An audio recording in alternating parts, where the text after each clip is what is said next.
অনিল চৌহান আকৌ গ্ৰেপ্তাৰ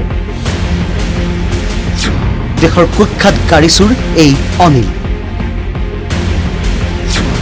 এবাৰ পিস্তল স্মাগলিঙত গ্ৰেপ্তাৰ দিল্লীত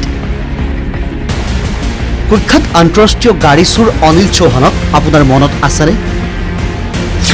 ৫,০০০ গাড়ী চোৰ গড়ৰ খৰগড় চোৰাং বেহা কেইবা শতাধিক গোচৰত অভিযুক্ত এই অনিল চৌহান এয়া সোমবাৰৰ দৃশ্য দিল্লী আৰক্ষীৰ হাতত এনেদৰে গ্ৰেপ্তাৰ হৈছে অনিল চৌহান কুখ্যাত অনিল চৌহান এসময়ৰ অসম আৰক্ষীৰ মূৰৰ কামোৰণি আছিল এবাৰ গাড়ী চোৰ নহয় সন্ত্ৰাসবাদী সংগঠনক অস্ত্ৰ শস্ত্ৰ সৰবৰাহ কৰাৰ অভিযোগত গ্ৰেপ্তাৰ হৈছে অনিল চৌহান চাওক এনেদৰে ৬টা পিস্তল গুলী আৰু এখন চুৰি গাড়ী আৰু এখন মটৰচাইকেল সহ গ্ৰেপ্তাৰ কৰা হৈছে অনিল চৌহানক দিল্লীৰ দেশবন্ধু গুপ্তা পথ এলেকাৰ পৰা গ্ৰেপ্তাৰ হয় কুখ্যাত অনিল দেশৰ আটাইতকৈ কুখ্যাত আন্তঃৰাষ্ট্ৰীয় গাড়ী চোৰ হিচাপে অভিহিত হৈ আহিছে এই অনিল চৌহান अभी जब हमने इसको अरेस्ट किया है तो हमारे पास इन्फॉर्मेशन थी कि ये अब वेपन्स की जो स्मगलिंग होती है उसमें भी ये पार्टिसिपेट कर रहा है तो हमने इसको कुछ हथियारों के साथ पकड़ा है हमने इससे 6 पिस्टल बरामद किए हैं इसकी गाड़ी से ही और 2 इसके साथ गाड़ियों के साथ हमने इसको पकड़ा है कि हमारी टीम की एक सफलता है जिसमें आप मान सकते हैं कि कई राज्यों में इसके ऊपर केसेस हैं टोटल 181 केसेस ऑलरेडी कंफर्म हो चुके हैं और हम लोग अभी वेरीफाई कर रहे हैं कुछ और केसेस भी निकल के आ सकते हैं जो 27 বছৰত ৫,০০০ৰো অধিক বাহন চুৰিৰ ঘটনাত জড়িত তিনিগৰাকী পত্নী 7টা সন্তান পূৰ্বে কেইবাবাৰো গ্ৰেপ্তাৰ হৈছে অনিল চৌহান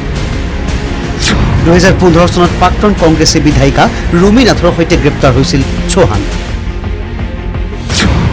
5 বছৰ ধৰি জেলত বন্দী হৈ আছিল আৰু 2020 চনত কাৰাগাৰৰ পৰা মুক্তি পাইছিল অনিল চৌহানে और तार पिछते दिल्ली छद्मवेश धरी এই অনিলে এবাৰ নামিছিল উত্তৰ পূৰ্বৰ একাংশক অস্ত্ৰ শস্ত্ৰ যোগান ধৰাত ये जैसे मैंने आपको कहा ना मास्टर थीफ है तो ये सबसे पहले जो है गाड़ियों की चोरी का जो एक तरह से ये उभरा है तो उसमें आया है उस ज़माने में तो शीशा तोड़ के गाड़ी की चाबी लेके लगाया जाता था अब रिमोट से गाड़ियाँ चलती हैं टैब से खुल जाती हैं तो अभी उसमें भी माहिर हो गया है और बड़ी गाड़ियाँ जिसको टैब के थ्रू ये कंट्रोल करते हैं फिर उसमें एक अपनी चाबी बना के उसको खोलते हैं तो उसमें भी ये माहिर है और गाड़ियाँ लेके ये चले जाते हैं वहाँ से वेपन लेके वापस आते हैं कभी ये फ़्लाइट की टिकट्स और उसके थ्रू भी ये ट्रैवल करता है अपने साथ महिला को रखता है जिससे कि कोई शक ना हो तो ये इसका एक यूनिक तरह का मोडस ऑपरेंडी है कि यह गाड़ी को लेके खुद ही कई बार चला के चला जाता है और साथ में एक महिला को बैठा के रखता है जिससे कि ज़्यादा पूछताछ इनसे ना की जाए और ये हथियारों की भी तस्करी में उतर गया है और हमने इनसे हथियार बरामद भी किए हैं और आगे उसके सोर्सेज और उस पर हम लोग अभी इन्वेस्टिगेशन कर रहे हैं অস্ত্ৰ সৰবৰাহক লৈ চৌহানৰ আছে 180টাকৈ গোচৰ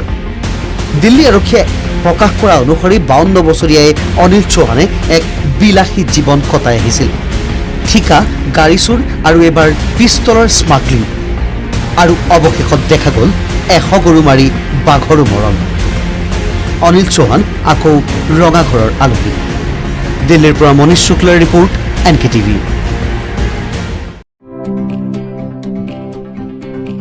Are you planning to pursue your career in civil services? Join the most successful APSC and UPSC coaching institute in Northeast, Bhadra IAS Academy. Admissions are in process for both online and offline mode.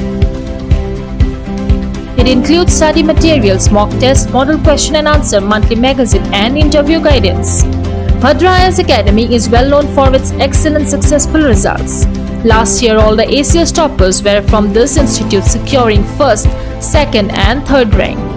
And this year, 137 students appeared. The interview results are awaited. So hurry up and call us at 8638391721. Bhadra IAS Academy.